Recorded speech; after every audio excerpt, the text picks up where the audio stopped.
നിങ്ങളുടെ സ്റ്റാറ്റസ് ഒരു NRI status ആണോ, പക്ഷേ നിങ്ങൾ ഇപ്പോഴും കയ്യിൽ യൂസ് ചെയ്യുന്നത് നിങ്ങളുടെ നോർമൽ ഇന്ത്യയിലത്തെ ഒരു സേവിങ്സ് അക്കൗണ്ടാണ്, ഉറപ്പായിട്ട് നിങ്ങൾക്ക് പണി കിട്ടും. എന്താണെന്ന് പറയാം.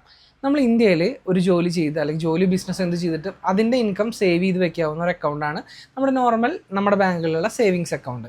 പക്ഷേ നിങ്ങളൊരു NRI മാറുന്ന സമയത്ത് നമ്മുടെ കയ്യിൽ വെച്ചിരിക്കേണ്ട രണ്ട് തരം അക്കൗണ്ടാണ്. ഒന്ന് NRE അക്കൗണ്ടും ഒന്ന് NRO അക്കൗണ്ടും. ഇതിൽ NRO അക്കൗണ്ട് എന്താണെന്ന് വെച്ച് കഴിഞ്ഞാൽ ഇന്ത്യയിൽ നിന്ന് പുറത്ത് വർക്ക് ചെയ്യുന്നവരായി കഴിഞ്ഞാലും ഇന്ത്യയിൽ ബിസിനസ്സുകൾ ഉണ്ടാവാം, അല്ലെങ്കിൽ പ്രോപ്പർട്ടിയിൽ റെൻറ്റിന് കൊടുത്തിട്ടുള്ളതാവാം. അപ്പോൾ അങ്ങനത്തെ ഇന്ത്യയിൽ നിന്ന് വരുന്ന ഇൻകം റിസീവ് ചെയ്യാനുള്ള അക്കൗണ്ടാണ് NRO അക്കൗണ്ട് എന്ന് പറയുന്നത്. ഇനി NRE അക്കൗണ്ട് എന്ന് പറഞ്ഞു കഴിഞ്ഞ് കഴിഞ്ഞാൽ നമുക്കിപ്പോൾ നമ്മൾ ഏത് രാജ്യത്താണ് വർക്ക് ചെയ്യുന്നത് അതിൻ്റെ കറൻസി ഇന്ത്യൻ കറൻസിയിൽ നിന്ന് മാറ്റി നമുക്ക് അക്കൗണ്ടിൽ കീപ്പ് ചെയ്യണം വേണ്ടതെന്ന് വെച്ച് കഴിഞ്ഞാൽ അതിന് യൂസ് ചെയ്യുന്ന അക്കൗണ്ടാണ് NRE അക്കൗണ്ട് എന്ന് പറഞ്ഞു കഴിഞ്ഞാൽ. ഇതിൻ്റെ ഏറ്റവും വലിയ യൂസ്ഫുൾ ആയിട്ടുള്ള കാര്യം എന്ന് വെച്ചാൽ തിരിച്ച് നമ്മൾ ഇന്ത്യൻ റുപ്പിയിലോട്ട് ഇട്ട് കഴിഞ്ഞ് കഴിഞ്ഞാൽ കൂടി തിരിച്ച് നമുക്ക് എന്താ ആവശ്യമുണ്ടെങ്കിൽ നമുക്ക് ഏത് കറൻസിയിലോട്ടാണ് ആവശ്യമുള്ളത് അത് തിരിച്ച് ട്രാൻസ്ഫർ ചെയ്യാനും വളരെ ഈസി ആയിട്ട് നടക്കും. അപ്പോൾ എന്തായാലും NRIs ഈ രണ്ട് തരത്തിലുള്ള അക്കൗണ്ടാണ് കയ്യിൽ വെക്കേണ്ടതുള്ളത്.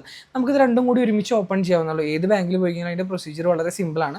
അപ്പോൾ നിങ്ങൾക്ക് ഇപ്പോഴും നിങ്ങളുടെ നോർമൽ സേവിങ്സ് അക്കൗണ്ടാണ് നിങ്ങൾക്കുള്ളതെന്ന് വെച്ച് കഴിഞ്ഞാൽ എത്രയും പെട്ടെന്ന് കൺവേർട്ട് ചെയ്തോളൂ, അല്ലെങ്കിൽ പണി കിട്ടും. കാരണം ഇത് ഫ്രീസ് ആവാനുള്ള സാധ്യതകളുണ്ട്, ഒരുപാട് കോംപ്ലിക്കേഷൻസ് ഉണ്ട്. KYC ഒക്കെ നമുക്ക് അപ്ഡേറ്റ് ചെയ്യുന്ന സമയത്ത് NRI ആണെങ്കിൽ എത്രയും പെട്ടെന്ന് അത് മാറ്റി നോർമൽ അക്കൗണ്ട് വേരിയൻ്റ് മാറ്റി സേവിങ്സ് അക്കൗണ്ട് വേരിയൻ്റ് മാറ്റിയിട്ട് NRI അക്കൗണ്ടുകൾ ഓപ്പൺ ചെയ്യാം. അപ്പോൾ താങ്ക് യു.